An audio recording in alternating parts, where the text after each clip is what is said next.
si Adam. Adamnya dibuat dari tanah, lalu diberikan nafas, maka jadilah manusia menurut gambarannya. Menurut gambarannya, nya itu artinya menurut gambaran Allah. Itu si Adam.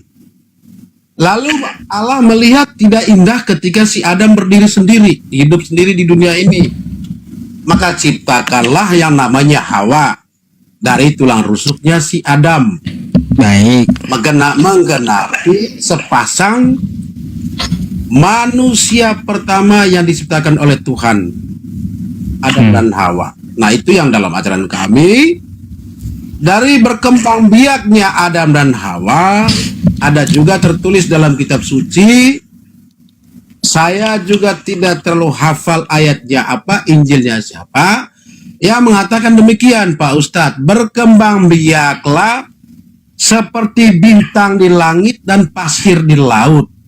Itu dari Adam dan Hawa itu ada manusia-manusia yang ada di muka bumi ini, entah itu barat, entah itu timur, entah itu selatan, utara, entah itu Islam, entah itu Katolik, entah itu Hindu, entah itu Buddha, semua ciptaannya.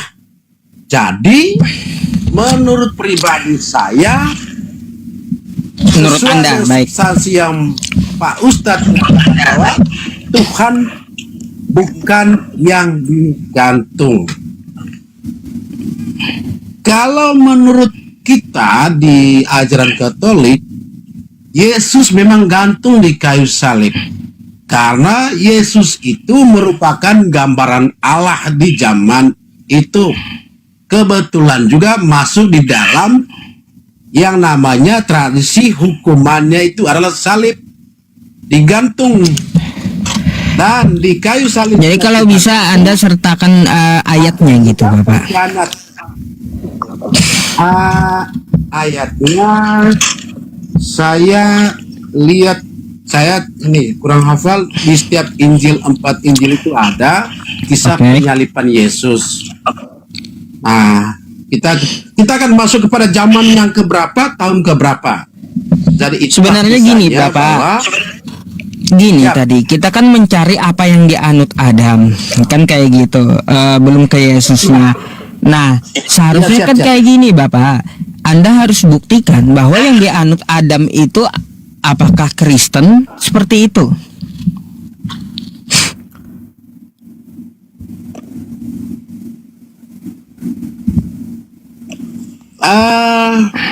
Memang dalam Injil kita, di Injil Perjanjian Lama yang namanya Kejadian, di situ memang 7 hari Allah berkarya. Hari pertama, hari kedua, hari ketiga, hari keempat, kelima, keenam, dan hari ketujuh genaplah pekerjaan atau karya besar, karya agungnya Tuhan, karya agungnya Allah. Maka dalam ajaran kita bahwa hari ketujuh itu istirahat, hari Minggu.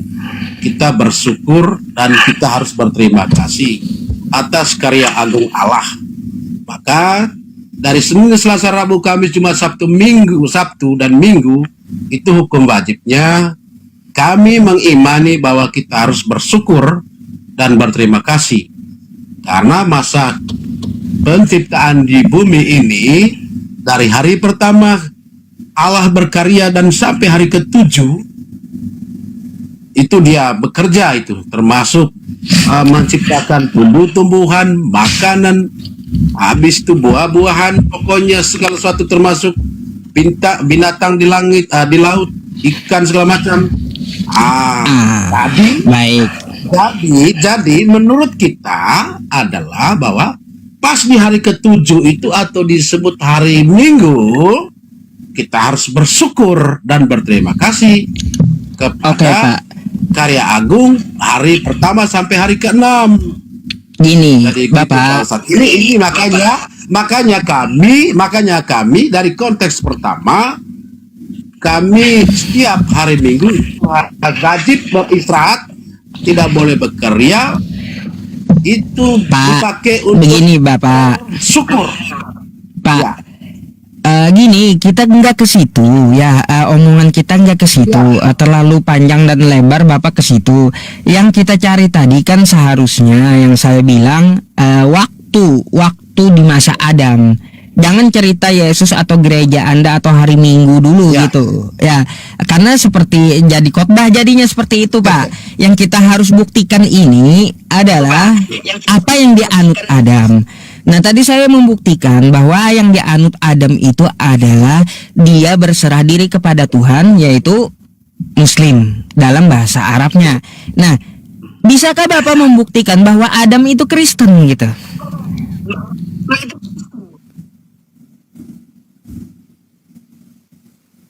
Kalau dari kisah Adam, kalau memang dia berserah diri dan si Hawanya bertobat, ya memang dalam ajaran kita juga seperti itu, Pak Ustadz. Berarti Adam bukan Kristen dong? Wajib. Dia juga ya artinya bahwa saat itu memang sebenarnya siapapun tidak bisa mengklaim bahwa dia Kristen, dia Hindu, dia Buddha, dia Katolik, dia Islam. Menurut ajaran saya, Pak Ustadz, menurut ajaran ini sekedar sharing. Karena waktu itu dia tidak pernah menentukan si Adam ini dan si Hawa, tidak ditentukan dalam kitab Kejadian Lama juga, dalam perjanjian lama kami punya. Dia tidak menentukan bahwa dia si Adam ini Islam, dia si Adam ini Hindu, dia si Adam ini Kristen. Tapi kami memaknai Pak Ustadz, apa yang dia buat pada zaman itu, pada masa penciptaan.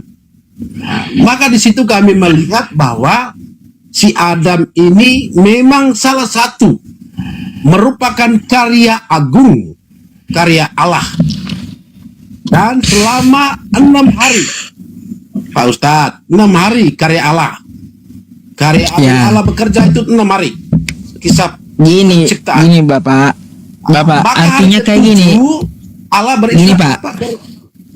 Ya Pak Ustadz. Gini, kalau yang seperti itu Pak, jadinya Bapak khutbah kayak gitu.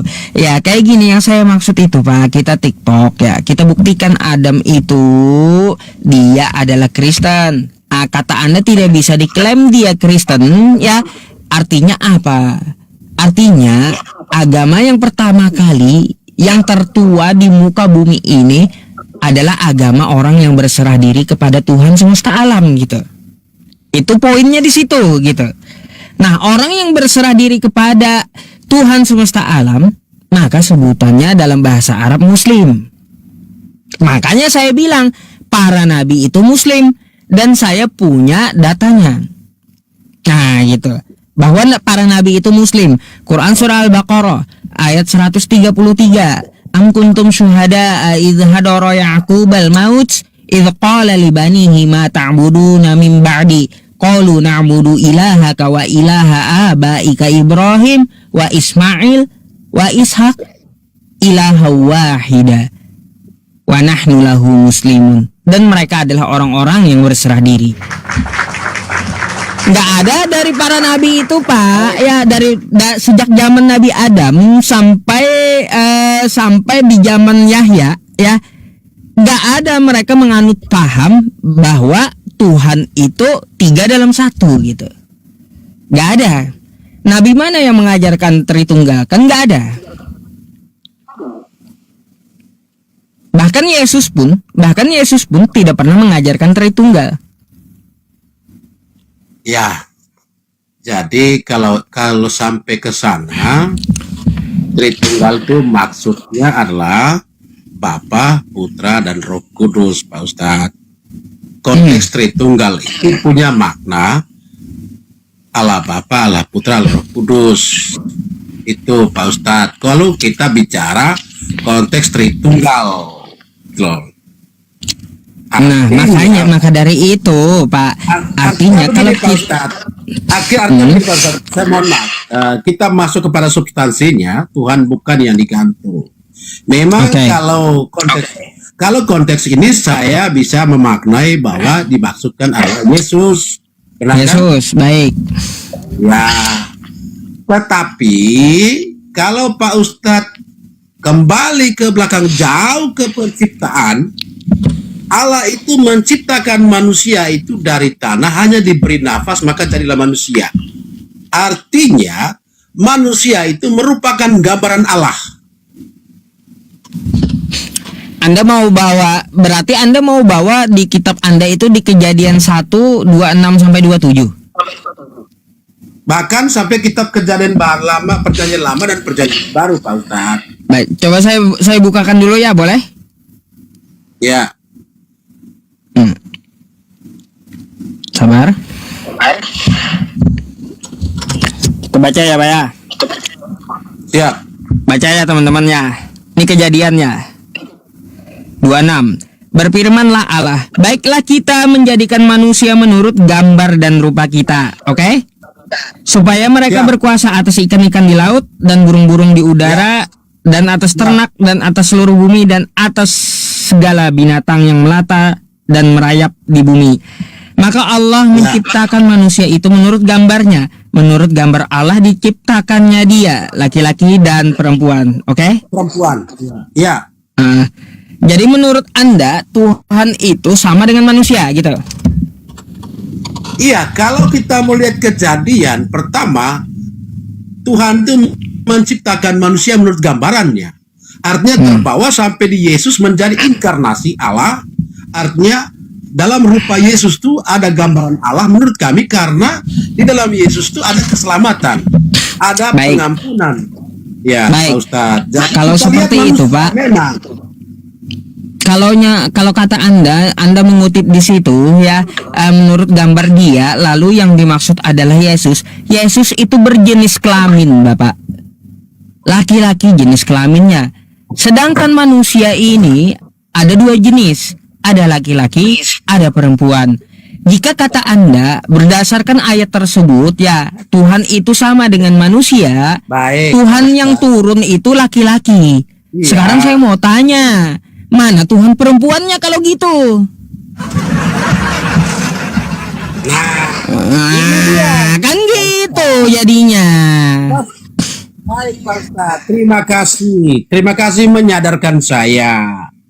Konteks Tritunggal Maha Kudus tadi itu Allah Bapa, Allah Putra, Allah Roh Kudus. Kalau di ajaran kami, menurut kisah kelahiran Yesus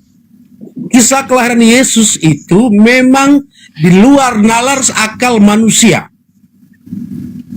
Dan di dalam ajaran Islam juga meyakini bahwa Maryam atau Bunda Maria ajaran Katolik diberi kabar gembira oleh malaikat Gabriel. Maka Bunda Maria mengandung tanpa suami. Pak, kalau nggak bisa dinalar itu, Bapak ya. Nabi Adam itu pun manusia pertama itu nggak bisa dinalar juga, Pak. Gimana manusia dari tanah gitu ya dibentuk tiba-tiba jadi manusia, itu nggak masuk nalar juga itu. Nah, itulah yang disebut karya Allah, Pak Ustadz. Karya Allah. Iya. Karya Allah. Kita sinkronkan saja kejadian di dunia ini sampai kita hari ini, kan gitu, Pak Ustadz. Kita perlu belajar. Ya artinya gini aja, Pak. Kalaunya Anda berkaitan tentang masalah Adam itu, maka silahkan ditunjukkan. Jika Tuhan itu sama seperti manusia, berarti ada laki-laki, ada perempuan. Tuhan Anda yang turun adalah laki-laki yang disalib, jenis kelaminnya. Saya bingung, Tuhan perempuannya mana gitu loh.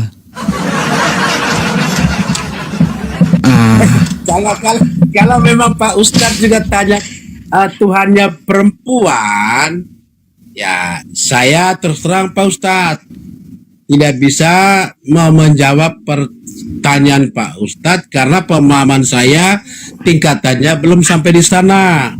Tetapi saya mau katakan Pak Ustadz, saya mau katakan begini, dalam ajaran Islam dan Katolik atau Kristen, kita sepakat dulu bahwa di Islam itu namanya Maryam, kami di Kristen atau khususnya di Katolik Bunda Maria, Pak Ustadz. Ya. Bunda Maria saja Pak Ustadz untuk melahirkan Yesus saja diberi kabar oleh malaikat Jibril. Terus? dia bukan berkeluarga, maka Bunda Maria menerima kabar itu dari malaikat Gabriel untuk mengandung seorang putra yang namanya Tuhan Yesus, dan dia disebut putra Allah karena di dalam diri Yesus itu ada sebuah inkarnasi atau penjelmaan yang mana memang di mata manusia kita lihat dia manusia. Kita lihat dia manusia tuh Pak Ustadz. Tapi ini sharing dalam ajaran saya Pak Ustadz. Pak Ustadz jangan terlalu simpan dalam hati dulu. Nanti Pak Ustadz koreksi. Tapi dalam ajaran kami, memang Yesus itu lahirnya dari Roh Kudus yang diberikan oleh malaikat Gabriel kepada Bunda Maria. Nah, Pak Ustadz, kami melihat itu bahwa ini salah satu penyelamat. Karena dengan mengorbankan diri di kayu salib itu melambangkan penderitaan. Jadi begini konsep memikul gini, dosa orang yang percaya kepadanya, Pak Ustadz. Jadi begini, menurut Anda itu konsepnya Tuhan itu menjelma jadi manusia tadi kan? Siap, Pak Ustadz, menurut kami. Iya, baik. Saya paham itu. Udah tahu doktrin yang seperti itu, Pak. Nggak Anda jelaskan pun saya udah tahu itu masalahnya. Jadi begini, Bapak. Mari coba. Karena itu dimaksud dengan Tuhan bukan yang digantung. Iya, baik. Itu. Sekarang gini, mari kita berpikir. Ya, berpikir. Ya. Anda dan saya manusia, betul nggak? Betul, Pak Ustadz. Betul. Baik, Pak. Kalau saya dan Anda makan nasi, pantas nggak? Untuk kita bisa menghidupkan raga kita, wajib kita makanan jasmani. Pantas kan kita makan nasi, oke?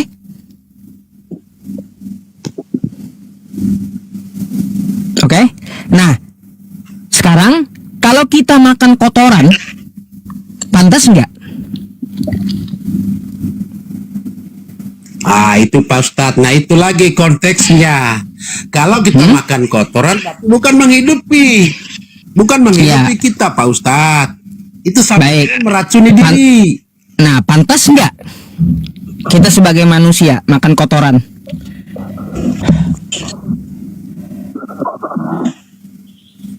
Tidak pantas lah Pak Ustadz. Tidak pantas. Baik, betul tidak pantas Bapak.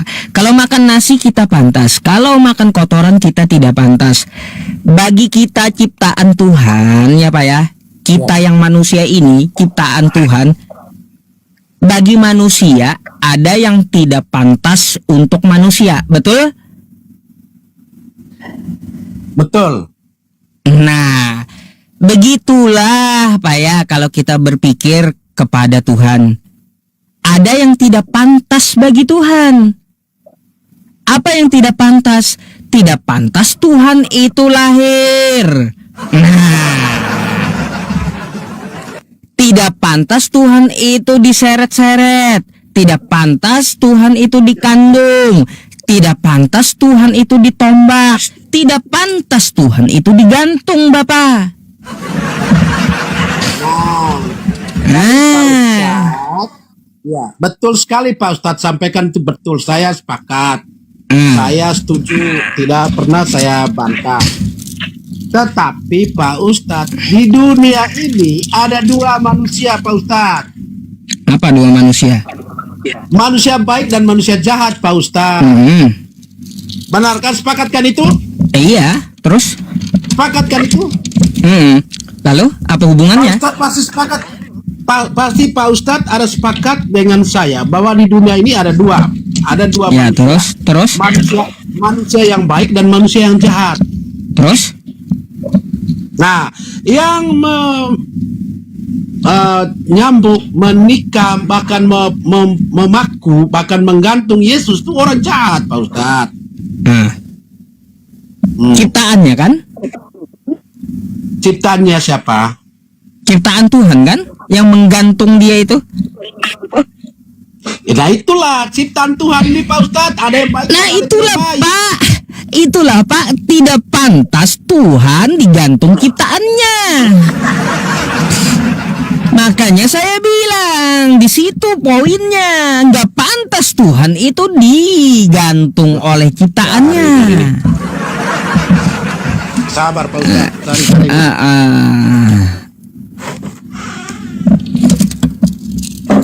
Ini. Kayak gitu.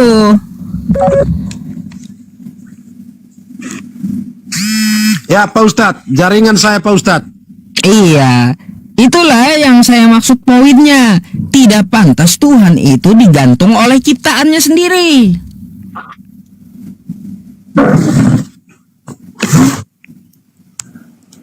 Ya, Betul memang nggak? itu betul Pak Ustadz. Nah, udah betul. Ya, betul Pak Ustadz. Artinya begini.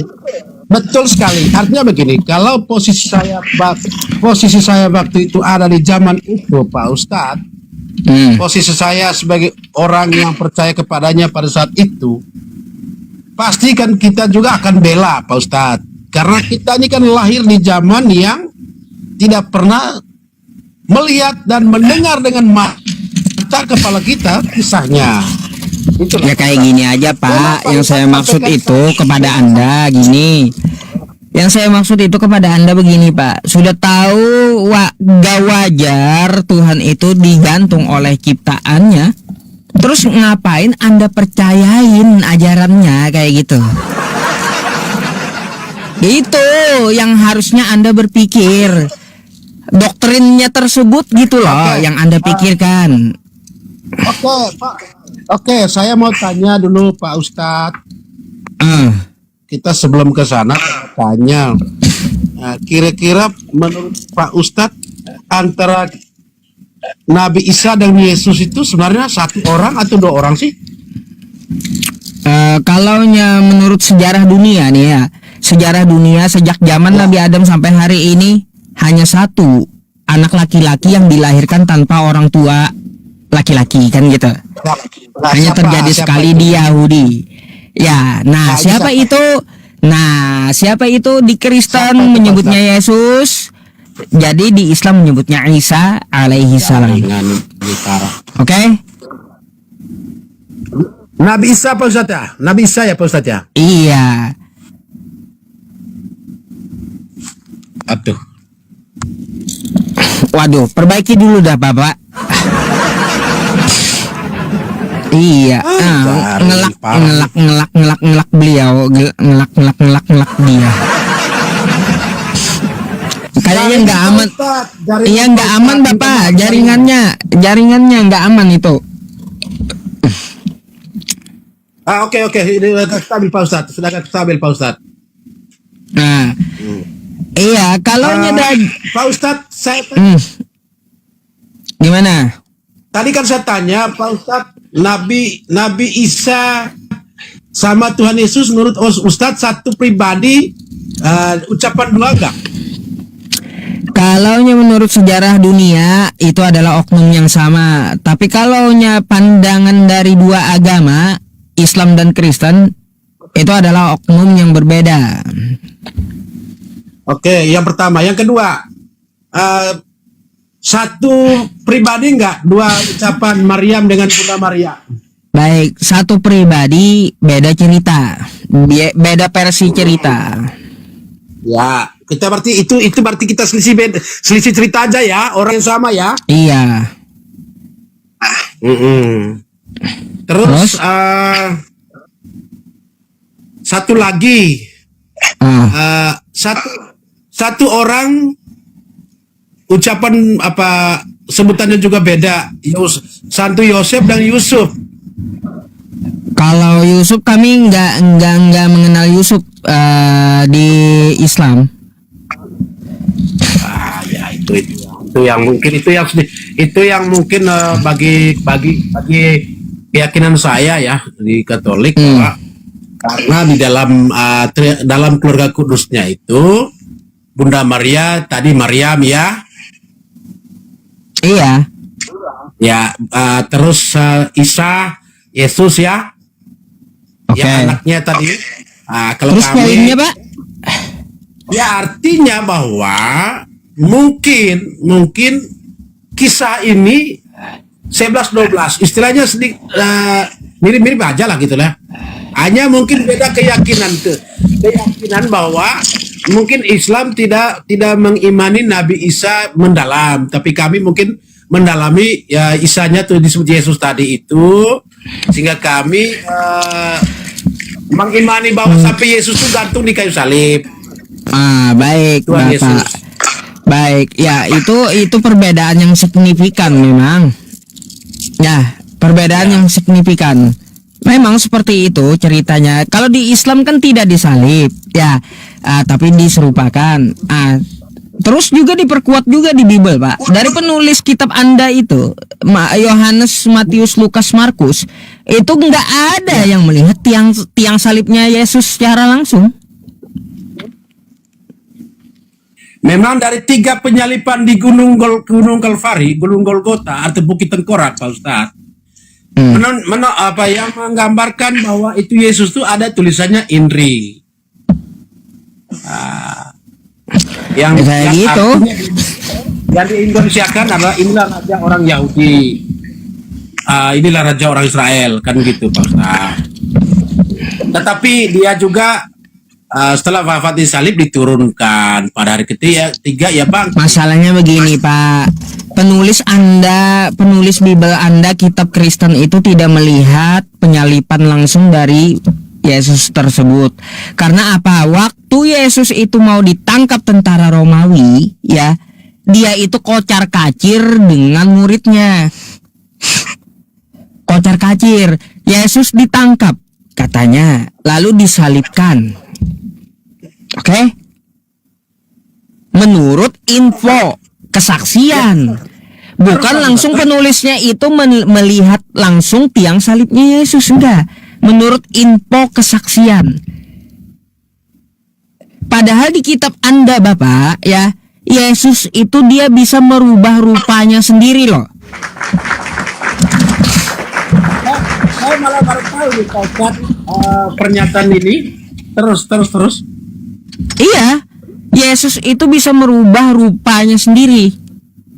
Anda mau ayatnya di kitab Anda? Coba lihat Pak Ustadz.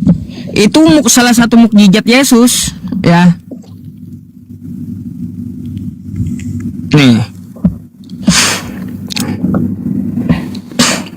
Nih, Pak.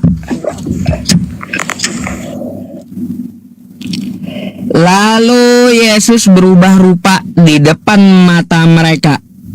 Wajahnya bercahaya seperti matahari dan pakaiannya menjadi putih bersinar seperti terang. Mukjizat dia bisa berubah-ubah, Bapak.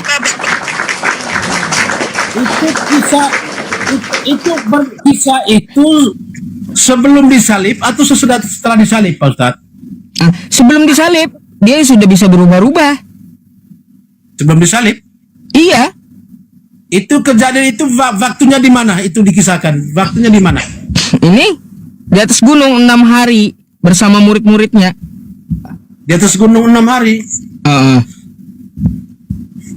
Oh, ini berarti kisahnya sebelum penyalipan. Memang sebelum penyalipan saja Yesus itu bisa menyerupakan dirinya. Ya, itu mukjizatnya. Di situ juga bersama Elia.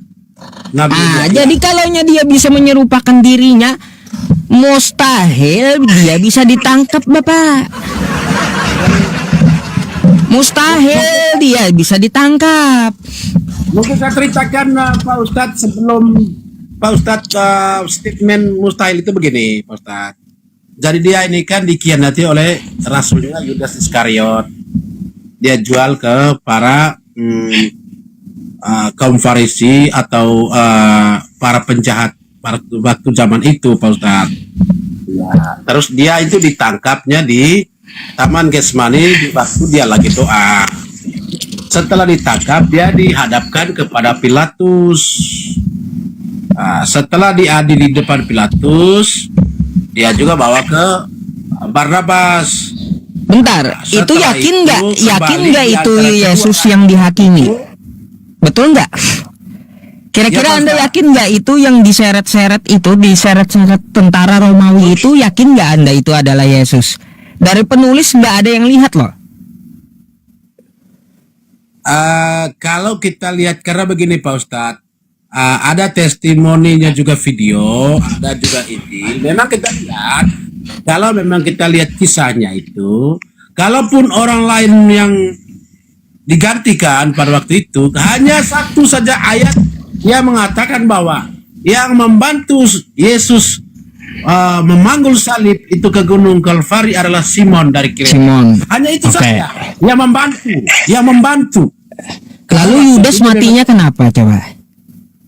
Yudas Iskariot itu setelah dia bertobat mati bunuh diri, Pak Ustadz. Bunuh diri dengan cara apa? Menggantungkan diri. Menggantungkan diri di zaman itu gimana? Disalibkan? Menggantungkan diri itu. Nah, jangan-jangan malah dirubah dengan Yudas. Apalagi kan Yesus itu dia bisa merubah rupanya, mau jadi kayak gimana pun dia bisa. Ya artinya kalau memang waktu itu, kalau memang misalnya yang disalibkan, yang diseret dan dicambuk itu adalah Yudas Iskariot, saya yakin semua Kristen bubar, Pak Ustadz. Ya pasti. Tapi karena kami meyakini bahwa Yesus itu merupakan Yesus, maka kami imani itu, Pak Ustadz. Kenapa? Pak, gini aja, gampang. Kalau Yesus bisa merubah rupanya, ya dia tinggal apa? Tinggal dia menyerupai Yudas Iskariot. Yudas Iskariotnya dirubah rupanya menjadi diri dia sendiri. Gampang kayak gitu bagi Yesus, karena Yesus mukjizatnya bisa merubah rupanya sendiri. Karena Pak Ustadz melihat kisah waktu proses penyaliban. Tetapi Pak Ustadz, setelah dia ini kan diturunkan dari salib dan dikuburkan. Dikuburkan, Pak Ustadz. Bukan disalib. Tetapi pada hari ketiga dia bangkit, Pak Ustadz. Dia bangkit dan dia naik ke surga. Waduh, naik ke surga. Iya, Pak Ustadz. Memang ada yang lihat surga? Dia naik ke atas surga, naik ke surga, Pak Ustadz. Dan itu dalam ajaran. Ada yang lihat surga emang, Pak? Ya? Ada yang lihat surga emang?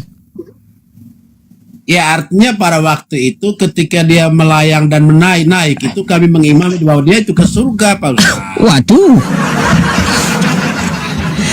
Bapak, jadi gini Pak, ya,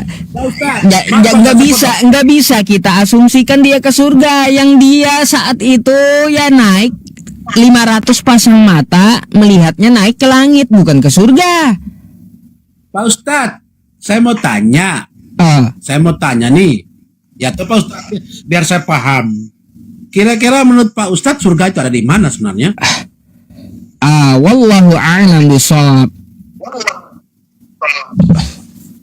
Gitu. Kalau saya kan gini, bukan pemilik surga, belum pernah ke surga, belum mati juga. Di mana hanya Allah yang mengetahui gitu. Enggak. Ya betul, sepakat itu Pak Ustadz, sepakat itu. Tetapi kan paling tidak Pak Ustadz sudah mempelajari tentang neraka, surga gitu loh. Iya, kalaunya di tempat kami, Bapak, indah Sidratil Muntaha. Di samping Sidratil Muntaha ada surga. Nggak tahu saya itu di mana Sidratil Muntaha. Nah, itu artinya apa, Pak Ustadz? Iya, di situ ada surga di samping Sidratul Muntaha. Di situ tempatnya surga. Nah, ini yang saya belum paham tadi bahasanya Pak Ustadz itu loh. Coba terjemahkan ke Indonesia. Iya, indaha Sidratil Muntaha. Artinya? Indah itu di sisinya, ha itu domir, di sampingnya Sidratil Muntaha ada surga. Ya, memang kalau kita mendefinisikan surga itu Pak Ustadz, bahwa itu dunia akhirat yang menyelamatkan, yang mana semua orang baik, semua orang benar ada di sana. Kita sepakat itu kan Pak Ustadz? Iya, jadi begini Bapak, ya kagak usah kita membahas ke surganya, ya kayak gitu. Yang kita imani itu harus dengan akal. Yang saya maksud dengan akal, beriman itu dengan akal, ya. Juga iman itu dengan akal maksud saya. Kayak gini, sewaktu ketika Yesus itu naik ke atas, yang dilihat itu kan hanya langit gitu loh. Gak bisa kita katakan dia ke surga.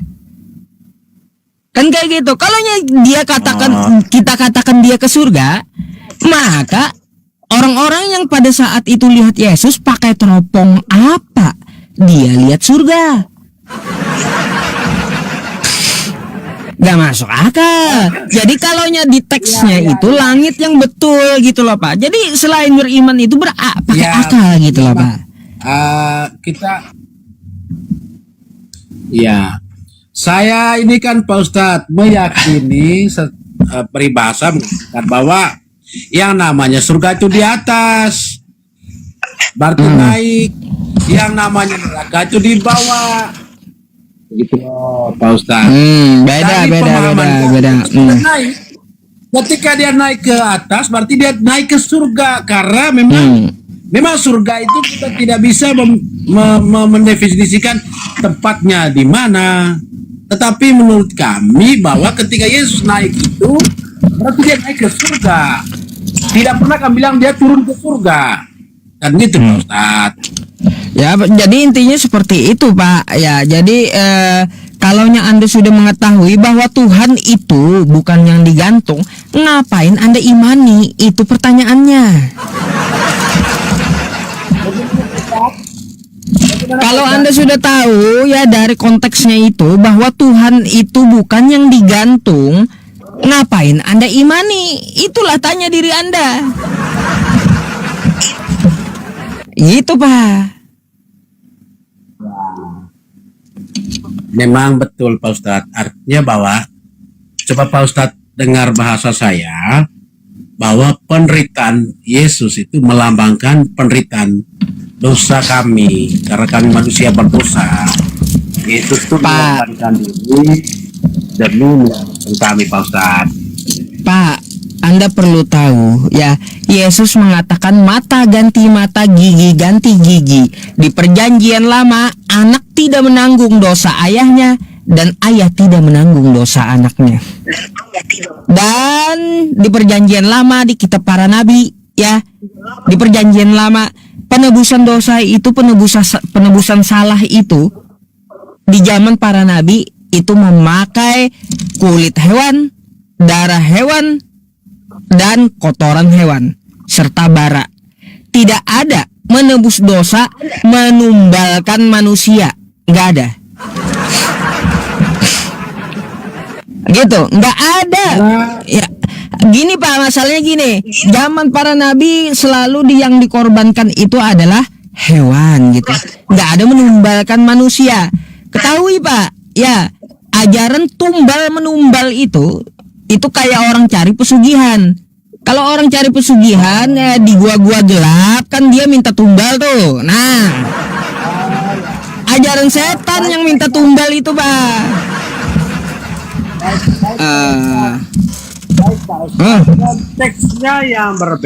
Konteksnya yang berbeda. Jadi yang Pak Ustadz sampaikan adalah konteks kejahatan Pak Ustadz. Ya itu, jadi nggak ada juga nubuatannya bahwa Tuhan akan turun ke muka bumi menebus dosa memakai darah manusia, nggak ada. Ya artinya bahwa begini, sering ya Pak Ustadz ya. Kami kalau di ajaran kami nih, kami ketika ke gereja hari Minggu kan menerima tubuh dan darah Kristus dengan hostinya. Anggurnya itu melambangkan darahnya. Artinya bahwa Yesus membayar kami itu dengan nyawanya. Yang membuat dia nyawanya mati. Saya mau tanya dong Pak. Ya Pak. Saya agak bingung. Itu anggur itu miras darah Yesus, kenapa diganti dengan miras gitu? Dia anggur istilah bukan minuman keras yang dibuat di mana-mana Pak Ustadz. Anggur itu diracik sendiri. Jadi Pak Ustadz nama saja anggur, tapi konteks Pak Ustadz bilang anggur itu miras, tapi kami bukan miras karena dia raciknya berbeda khusus hanya untuk itu Pak Ustadz. Kan Apa hubungannya bukan- coba? bukan kita beli Apa hubungannya coba dengan Yesus? anggur di- Saya heran Bapak. Apa gitu hubungannya dengan Yesus itu miras itu?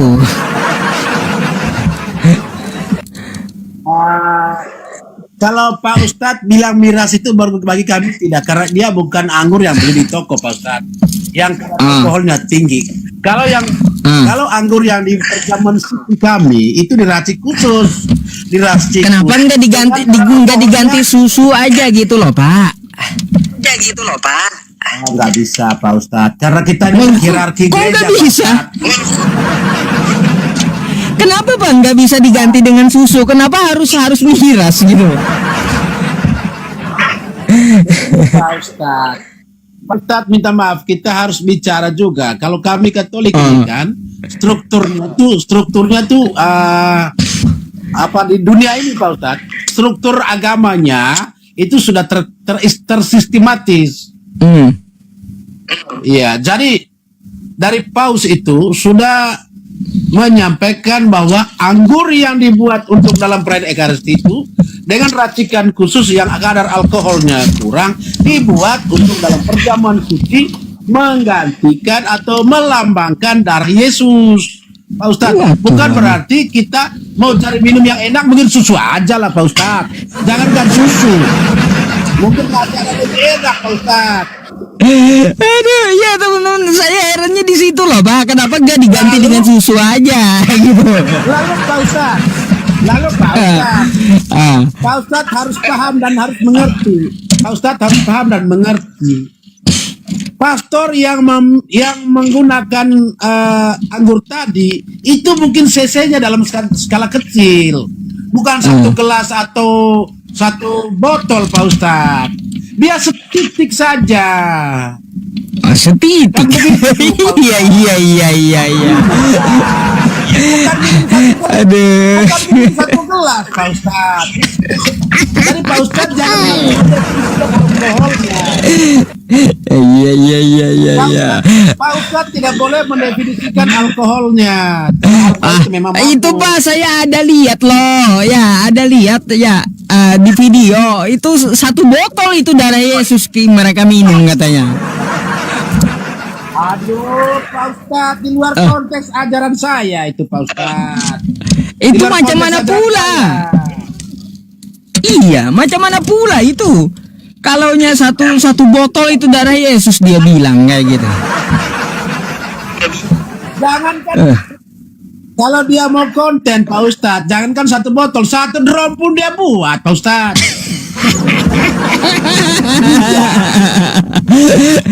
Saya herannya gitu loh Pak. Kenapa harus diganti miras gitu loh?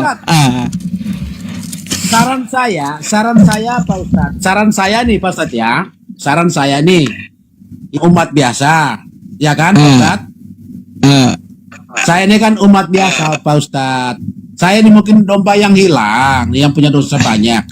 Supaya Ustadz lebih memahami betul, harapan saya Pak Ustadz sharing dengan Romo atau Bapak Uskup, biar Pak Ustadz biar ambil ilmunya. Tanya aja, Romo satu botol Kak, minuman anggurnya satu bak bisa? Saya yakin jawaban enggak seperti itu Pak Ustadz. Iya. Oke lah kalau kayak gitu ya. Ya nanti tanya ya Pak ya. Tidak ada. Oke lah kalau kayak gitu nanti saya tanya coba ya. Teman saya ada juga yang Katolik. Apa ini? Kenapa jadi miras kan? Oke, iya. Oke lah kalau kayak gitu. Pak Ustadz, saya juga ingin tahu Pak Ustadz. Saya ingin juga tahu. Boleh saya tanya Pak Ustadz? Saya pengen Boleh, tahu. silakan. Ya, artinya kan banyak juga saudara saya dari sini yang naik haji tuh Pak Ustadz. Naik haji. Lalu? Ya, Terus kita juga dukung, lalu kita dukung kan pergi ke Mekah Pak Ustadz ya. Terus? Sampai di sana Pak Ustadz, mohon maaf ini saya kan berguru kepada Ustadz ini lebih bagus. Teman-teman atau keluarga saudara saya yang dari sini ke Mekah itu kira-kira sampai mereka pulang gelar haji itu Pak Ustadz, mohon bantuan untuk kira-kira apa yang mereka buat di sana Pak Ustadz, sehingga mereka gelar itu Pak Haji, Bu Haja gitu loh. Oh, Tidak gini enak Bapak. teman-teman tua, kan? Gini Pak, yang namanya haji itu adalah gelar haji itu artinya berkunjung ke Masjidil Haram gitu. Nah, jadi itu hanya sebuah gelar haji. Kenapa emang? Enggak, Syukran, maksudnya jazakallah ya. Pak Ustadz, kalau saya kan begini Pak Ustadz, ketika dipanggil frater, panggil misalnya di saya nih, panggil frater, panggil suster atau panggil romo, itu karena memang dibuatkan seremonial untuk tapis imamatnya. Nah, saya ini kan tidak enak juga Pak Ustadz. Keluarga juga ada yang Islam, tapi tidak enak mau tanya, tidak bagus, diskusi etik, tidak etis lah. Nah, saat begini kan saya senang juga supaya ternyata mereka di sana sebelum mungkin disebut haji atau haja pulang dari sana haji atau haja gitu Pak Ustadz. Berarti mereka pergi kita. Jadi gini Pak, dia ke sana itu karena perintah Allah di dalam Quran surah Ali Imran ayat 97 ya. Oh iya. Kayak gitu. Jadi Allah memerintahkan untuk berhaji. Berhaji seperti apa? Ada cara-caranya yang diajarkan oleh Nabi Muhammad SAW gitu. Jadi ada ritual ibadah yang dilakukan di situ. Oke? Ya, mereka pergi doa Pak Ustadz ya. Iya, doa juga, berdoa. Bukan berarti begini, Pak Ustadz, bukan berarti yang mereka pergi ke tempat itu mereka menyembah itu, bukan. Oh, pergi doa ya. Pergi doa aja gitu, karena tanah haram, tanah yang suci, tanah yang sakral gitu. Ya, siara gitu ya, siara sambil doa ya. Ziarah. Baik Pak Ustadz, terima kasih. Saya sangat salut dengan diskusi yang ini, yang jelasnya dari saya, Pak Ustadz, seperti apapun pernyataan Pak Ustadz, saya juga berterima kasih. Kritikan, sarannya, usulnya, atau ilmu barunya, logikanya, daya pikirnya, terima kasih Pak Ustadz. Terima kasih. Sama-sama Bapak ya. Enak berdiskusi dengan Anda gitu. Mantap. Enak diskusinya Pak. Saya juga terima kasih ya Pak ya mau berdiskusi dengan saya gitu. Karena memang saya rindu sekali untuk diskusi dengan Pak Ustadz, karena saya lihat di TikTok ini luar biasa. Ih, mantap. Pak Ustadz, satu lagi Pak Ustadz. Apa tuh? Hah? Nasihat Edis TV juga Pak Ustadz, tidak bagus menjelekan orang lain. Marahin. Apa nih Bapak apa nih pesannya buat Edis TV? Silakan. Ya, kalau untuk saudara saya Edis TV, jangan melihat orang lain, melihat diri sendiri, koreksi diri sendiri saja. Kita tidak boleh melihat balok di mata orang, melihat lidi di mata orang, tapi masih ada balok di mata sendiri. Jadi jangan mengoreksi orang lain, kita koreksi diri sendiri. Tidak perlu, tidak untung, tidak ada guna. Hanya satu yang penghukuman terakhir, yaitu hidup kekal terakhir.